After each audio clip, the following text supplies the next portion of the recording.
guys, welcome back on the channel. Fabrizio Romano here as always to keep you posted on the transfer market. And today guys, as always, updates for you, the latest for you, many big stories. Let's jump into it.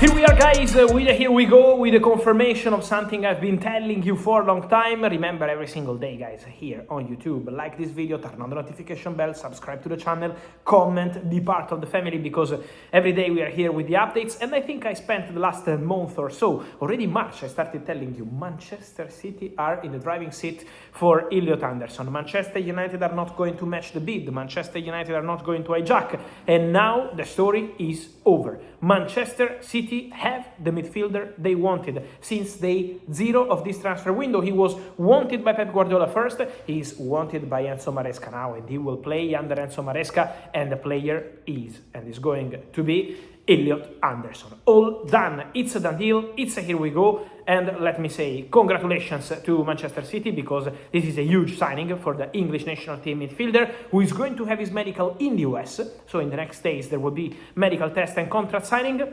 The contract was agreed long time ago, and also important to mention is going to be time for the official statement from the clubs. How much Manchester City will pay for Elliot Anderson? That's a crucial part of the story.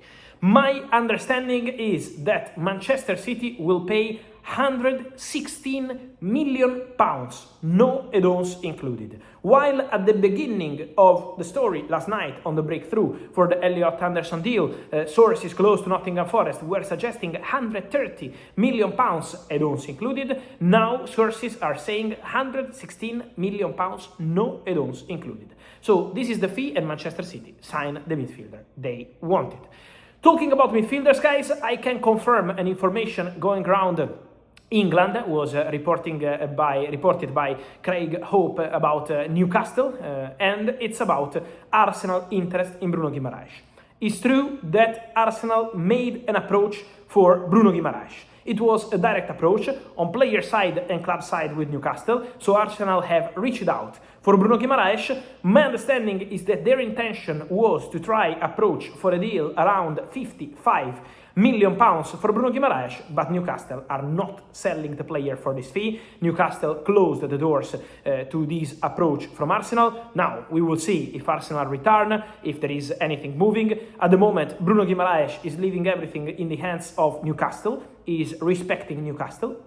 So that's the status of the story, that's the situation, but for sure Arsenal tried to make an approach and to enter into the Bruno Guimaraes story. But again, at the moment the intention at Newcastle is not to sell the player, not to advance on any sort of conversation to sell the player, and also not for 55 million pounds. So at the moment it's been an attempt by Arsenal, an approach, but not developing at present. Anything changing, as always, we'll be here to keep you posted. Talking about then, guys, Manchester United. We have to take a minute or two to talk about Manchester United situations. First one, Andre Onana, agreement in place. It's a verbal agreement at the moment, waiting to sign all the documents, waiting to fix details of the deal, but Andre Onana is set to rejoin Trabzonspor in the Turkish Super League, and it's a here we go. The verbal agreement is there between Manchester United and Trabzonspor. The player was on loan in Turkey at Trabzonspor last season, so already knows the club very well. The original idea was for Onana to return from the loan and then have the pre-season with Manchester United.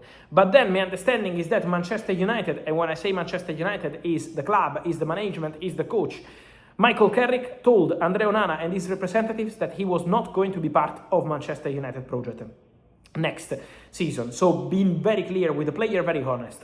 Onana appreciated the transparency and decided to restart negotiations with Trabzonspor. They were very happy with Onana, they wanted to keep him. My understanding is that they are negotiating a loan deal. So what they agreed, it's a loan deal. Trabzonspor will pay a loan fee to Manchester United, bonuses included, add-ons included, so it could be around 1.52 million euros based on bonuses. And so this will be the deal. Onana is set to say yes and to rejoin Trabzonspor in this summer transfer window. It was a late deal of the last summer transfer window. Probably you remember it was already September with the European market closed, but with the Turkish market open. And now Onana to Trabzonspor is happening again. Something to clarify, guys, also on Marcus Rashford. Many questions on Marcus Rashford and Tottenham.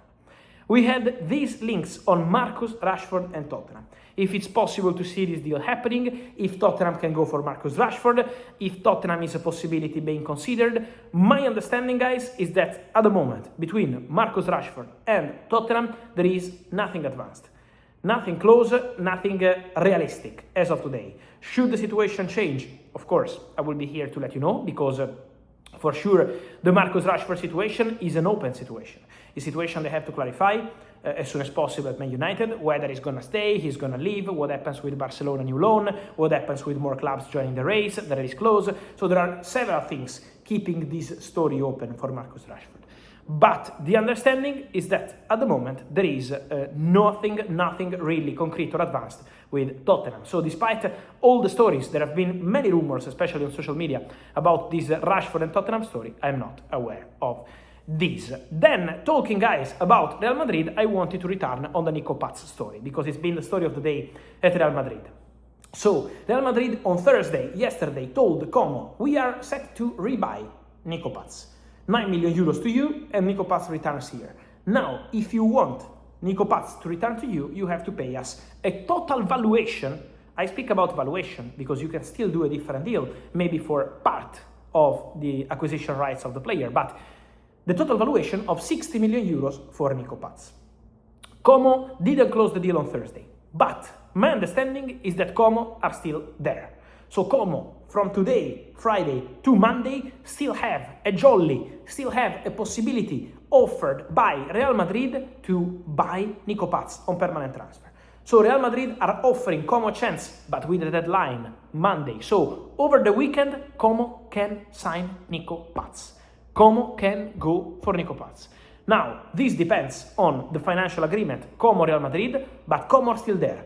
Como are still working on it. Nico Paz is open to staying at Como. I told you in the previous video, Nico Paz doesn't want to go to Real Madrid this season. It's not in general. It's not that Nico Paz doesn't want to go to Real Madrid in general. It's that Nico Paz doesn't want to go to Real Madrid now because he believes there are too many players in his position and he wouldn't play. So Como are still there for Nico Paz, are still a possibility.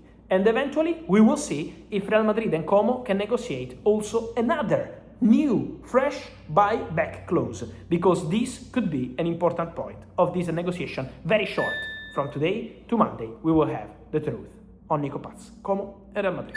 And so, guys, the mere thoughts on all these stories, many news, Elliot Anderson and this record deal with Manchester City, but also Bruno Guimaraes, also the situation of Andre Onana, Marcus Rashford, Nico Paz, many things happening. Your opinion, guys, in comments, like this video, turn on the notification bell, subscribe to the channel. See you soon.